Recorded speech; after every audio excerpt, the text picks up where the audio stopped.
Pagkatapos ng 100 taon, lahat tayo ay nakalibing na. Amen? Nakalibing na rin, sigurado, ang ating mga minamahal, ang ating mga kamag-anak, ang ating mga kaibigan, ang ating mga kakilala. At pagkatapos ng 100 taon, iba na rin ang mga tao na nakatira sa ating mga bahay, sa ating mga tahanan na kung saan pinaghirapan nating pagawa at patayo.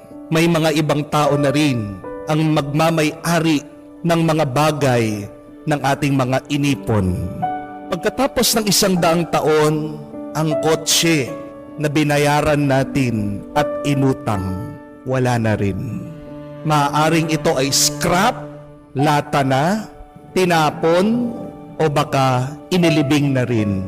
Pagkatapos ng 100 taon, yung ating trabaho na pinagpaguran, ini-stress, palaging iniisip, binigay na sa iba. O maaaring ang kumpanya na ating pinasukan ay wala na rin. Pagkatapos ng 100 taon, yung mga kaaway natin na kinaiinisan, nakabaon na rin. At pagkatapos ng 100 taon, kahit ang ating mga kaapu-apuhan, hindi man tayo maaalala, makikilala, o matatandaan. Pagkatapos nating mamatay, larawan na lang tayo. Makikita sa album, sa picture, nakasabit sa dingding.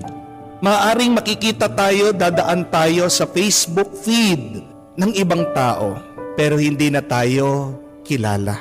Pagkatapos ng 1 dekada, mawawala na rin ang ating mga larawan, ang ating mga alaala. Kung maiintindihan natin ang ating kinabukasan na mawawalang kwenta lahat ng ating mga inaalala dahil may katapusan na ang lahat, hindi ba magiging mas masaya tayo ngayon? Yung ating mga takot ngayon, pagkatapos ng 100 taon, wala na yan.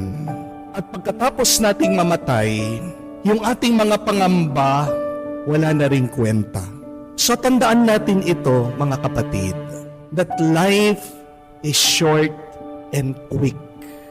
Maiksi lang ang buhay at mabilis. Lalong-lalo na ito ay umiiksi at bumibilis dahil sa ating takot, pag-aalala at pangamba.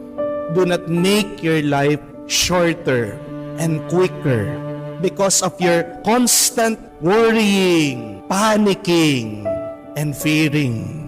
Baka sa huli,